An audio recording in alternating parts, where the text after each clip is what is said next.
Lakers get their third try at closing out the Rockets tonight to advance to the second round of the playoffs as the series now sits at 3-2 after LeBron James averaged over 25 points per game while going 7 of 16 from 3 in the first 3 games.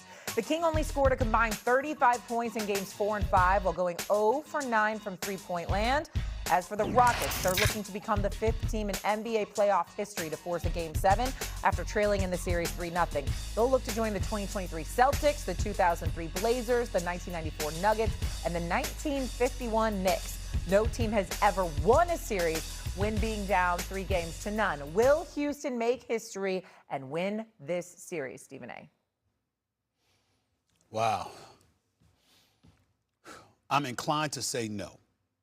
I believe the Houston Rockets win tonight and force Game 7. But so much, Perk and Shay, depends on how they win tonight's game. Houston wins this series. If it's tight, it's down to the wire, the Lakers expend their energy, and Houston pulls it out. And then less than 48 hours later, you got to be back in L.A. and you got to play a Game 7. But if they come out strong and the Lakers wave the flag and say, we done, we're ready, we're preparing for Game 7, and you don't have to worry about cats like LeBron James being exhausted for a Game 7, I still believe the Lakers can pull it out in a Game 7. I definitely think there's going to be a Game 7 at Crypto.com Arena Sunday afternoon here in L.A. There's no doubt in my mind there's coming a Game 7 is coming here. I think Houston's winning tonight. But if Houston blows them out and the Lakers are resting their players and they ain't even trying to compete to win Game 6 because they prepping for Game 7, I think they got a better chance. If they expend too much energy tonight because they think they got a chance and they go out there and they lose and force a Game 7 anyway, I think they'll lose. I don't think it's going down that way. I think Houston wins convincingly tonight and they force that Game 7. Well, I said on this show when I was in New York last week with you and Shay that Game 5 was a must-win situation for the Los Angeles Lakers. And I meant that, and they blew it. The Rockets are going to win this series. The Rockets have everything on their side. This series has now completely favored the Houston Rockets. Think about this for a second. This Laker team is being led by a 41-year-old senior citizen in LeBron James that then had to take a 3.5-hour flight to Houston, okay? And now all of a sudden you lose 2 hours and you're about to play in a physical series in a physical game down there, and then the Rockets is going to win that game, and now all of a sudden the 48-hour turnaround, you come back out here. The Rockets' youth, their physicality is kicking in. And let me say this. The Rockets are playing for the name on the front of their jersey, and they're playing for the names on the back of their jersey. This young core right now is proving a point not only to the world, but they're proving a point to Kevin Durant. Mm-hmm. They're saying right now to KD, we could win without you. And what we've witnessed is they put a hit out on Luka Kennard because he's been non-existent. Back-to-back games. 8 points total. 1 point last game. Under 10 points. Marcus Smart, they canceled him out.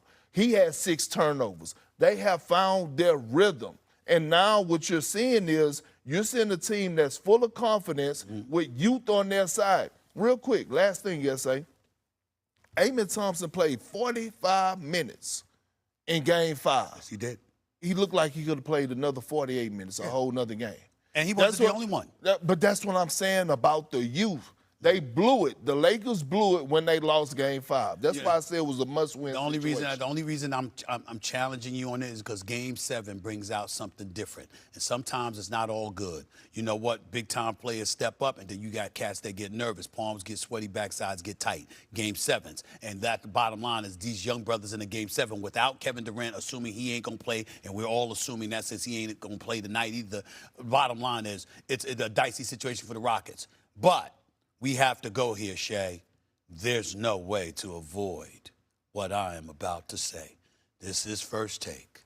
Ladies and gentlemen, in the history of the National Basketball Association, 159 teams have had a 3-0 lead. None of them have ever lost it.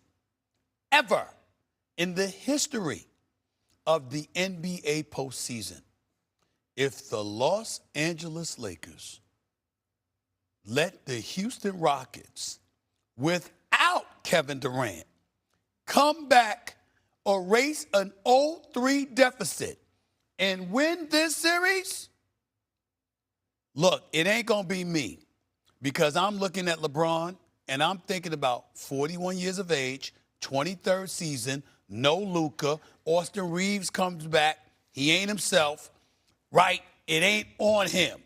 But we all know that ain't going to be the narrative.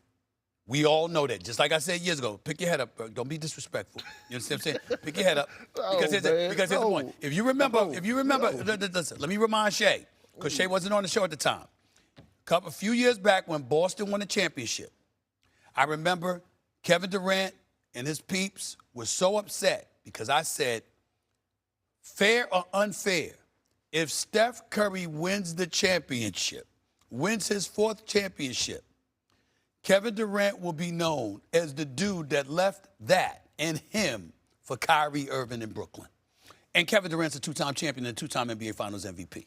And when it happened, that's what people were saying.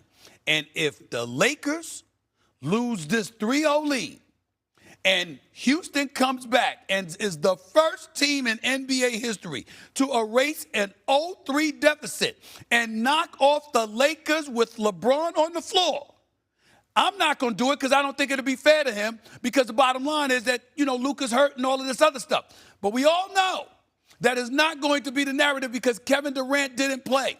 If Houston wins without KD, if they erase an 0-3 deficit without KD, what are you saying? Oh, my Lord. What are you saying? Yeah, what are you saying the narrative is going to be? Say it. I thought I did say it. You didn't. LeBron James lost a 3-0 lead to a Houston Rockets team without Kevin Durant.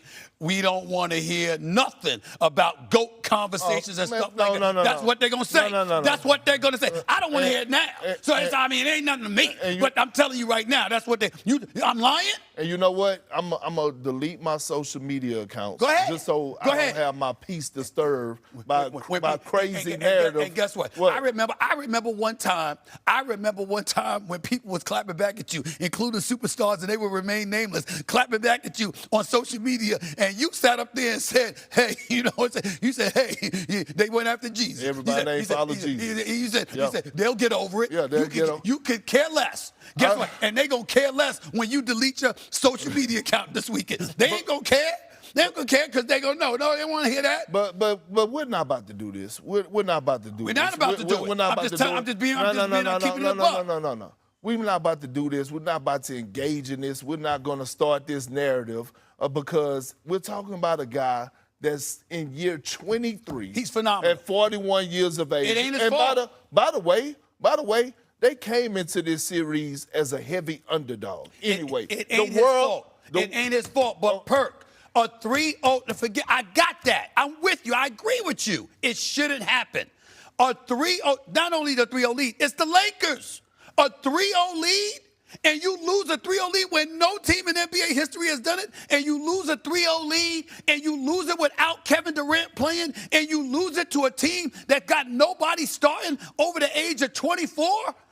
That's going to happen? I'm telling you, it's not going to be good. It's not going to be good. Let me ask you a question. Yeah. Let me ask you a question. Coming into this series, you picked the Rockets, right? Yes. Even without Kevin Durant. No, I didn't pick them without Kevin Durant. Hold on. But even without Kevin Durant, do the Rockets have a better roster? Yeah. They do, from top to bottom. So, obviously, it's going to be, I don't want to see LeBron on the wrong side of history. Right. I actually think it's going to happen. But I'm not going to sit up here and say if it does happen, I'm going to sit up here and change my mind about who's the GOAT. We can't mention the GOAT conversation. I don't have to change my mind because you know where I've always stood. And you know why I stand. And you're wrong. But the point that I'm making to you is this. It's 3-0.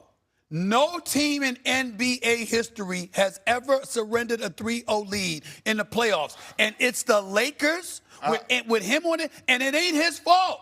These guys are injured. They ain't been there. I got it. But Houston is not. If you had Kevin Durant, that would be different. No Kevin Durant. You can't shoot the damn basketball. You have no point guard. You're horrible in clutch time. You turn the ball over in the fourth quarter, and you erase a 3-0 deficit with him on the court. You know what's coming. He knows what's coming. It's inevitable. They better win this damn series. They better win this damn series. And the Lakers going to win Sunday. They're going to lose tonight. They're going to win Sunday. But he better win. They better win this series. Not him, but they better win this series. I do tend to agree with Stephen A. The historical aspect of it is going to make it a conversation. I'm not saying it's the right one. I'm saying the historical It's not right. It's not right. It's going to become a conversation. Good news for the Lakers.